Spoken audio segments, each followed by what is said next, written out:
Yes, it has. And I think so much today when the family came in and said that's exactly what the china cabinets look like, you know. And they never would have guessed that wasn't the original mantle. So yes, very rewarding. Stop. All right, Great. thanks. The murals are remarkable. Painting is. What are you saying? The murals are great. I mean, they're really remarkable, and there's damage to them. Tell us about the restoration of that and what you kind of learned about it and what you've had to do. Just give me the kind of the synopsis and the story behind it. Well, first of all, it was obviously a really important part of this house and something that Historic Landmarks wanted to make sure that they were preserved. And I was certainly motivated to do that, but I really didn't know what I was getting into. I love them. There was damage from the move and damage from the age of the house. I mean, it's 75, 78 years old. So the first thing I wanted to do was to contain it. I didn't want any more damage. So in the very initial stages of the house, one of the first things I was looking for was a plaster repair person. And those kind of craftsmen are very hard to come across. So I talked to several people. I looked at a lot of work, and I ended up hiring this older gentleman who knew what he was doing. And he brought scaffolds in and repaired the cracks in the plaster, which with the murals was a very difficult job because he wanted to do as little damage in his repair as possible, and he did a wonderful job of that. It made it much more difficult for him. But once it was contained, I put it kind of on the back burner because, of course, I had to make the house livable, and there were other things that I needed to do. So in the last couple of years, I've been able to get to the point where I'm looking at interiors and furnishings and the murals. And so Historic Landmarks, when I talked to them initially about the house, said that they had talked to the Garland Guild, and Becky Garland has that company, and they restore murals. More than any other work they do is they do some new stuff, but they restore murals. And they Historic Landmarks recommended Becky's group to me. So I called her up and we did some talking and talked about what I wanted. You know, do I want these to look like they were done yesterday? There were lots of different options. Do you want me to photograph it and paint over it and redo them? What we decided what I wanted was to restore it as it would be today. So take away the damage from the move and the cracks, but don't take away the age. And I want to keep that. And we agreed on that. That was certainly Becky's first choice also.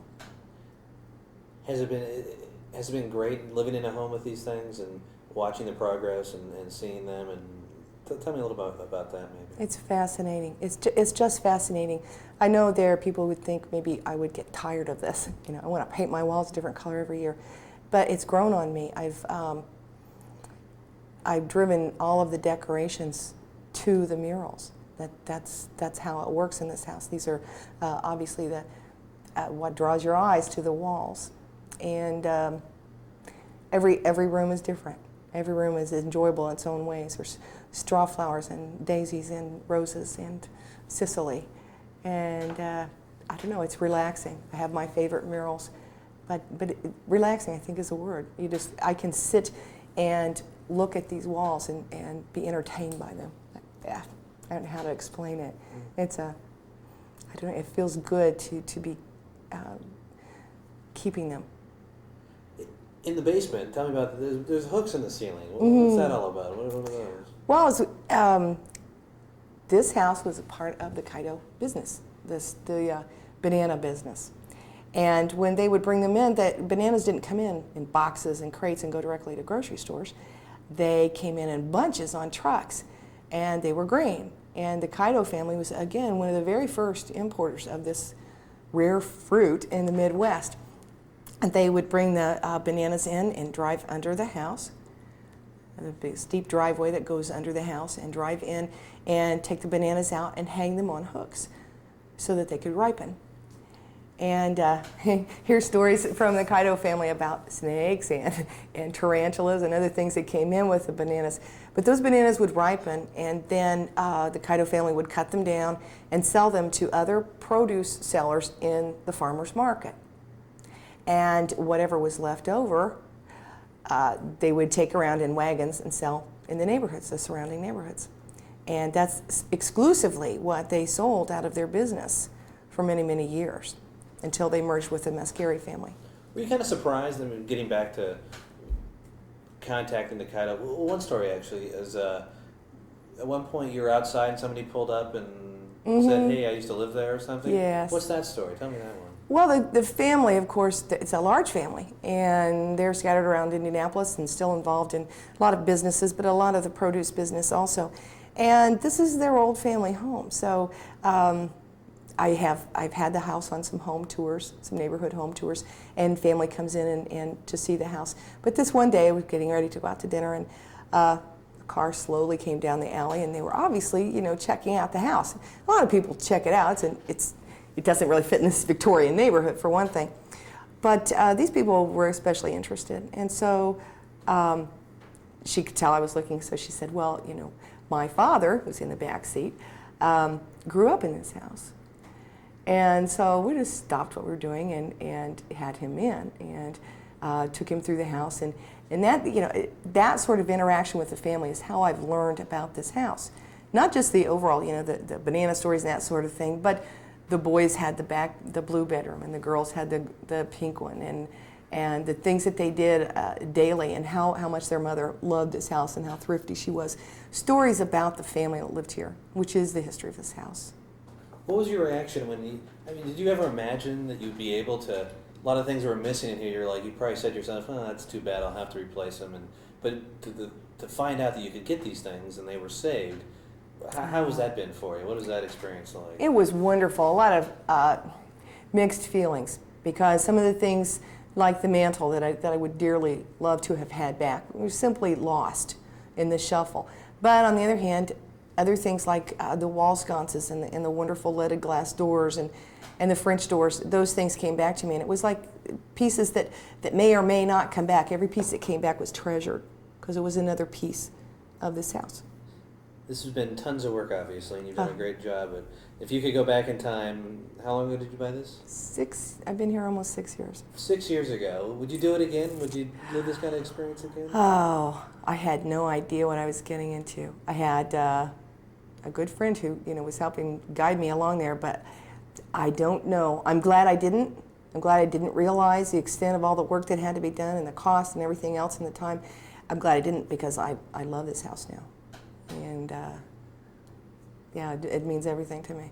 So it's been rewarding. So tell me how it's been rewarding. What has this house brought to your life that wasn't in your life before, do you think? It's my home. It's the first home that was totally mine, and it reflects me. It reflects the era, the 1920s, but it also is me. And it's very rewarding to go into shops, junk shops, secondhand furniture shops, antique shops, whatever, and find a piece that is missing somehow, and that belongs there. Also to work with a carpenter like Carl, who recreates something that looks like it was born here. That's the biggest compliment to either one of us, is that it looks like it's always been this way. The biggest reward, I suppose, is talking to the family and seeing the joy they have and seeing their family home restored, and the appreciation. It's really, that's very rewarding. And it's my home. It's a warm, comfortable place. I have lots of friends and family that it's a home. It's not just it's not a museum. Did you ever think you'd be a historian? No. I knew that I wanted an old house. I knew I wanted the quality and the charm of an old house, and that's been a dream since I was a little kid, and my dad fixed up old houses. But I had no idea that I would move into a house with such an incredible, rich history. And I think every house has a history there if you want to dig under the layers and find it, and to search out the people that lived there before and the stories and the things that make up the history of the house. But it's something that you have to pursue. I was very lucky. This has a terribly rich history and people alive who lived here. Because you really have preserved a slice of Indianapolis history and the Kaido family. Some of that must be great. Mm-hmm. It feels really good. And again, I love the house. I mean, it's there's a little selfishness there too. I couldn't imagine. I couldn't imagine living anywhere else now.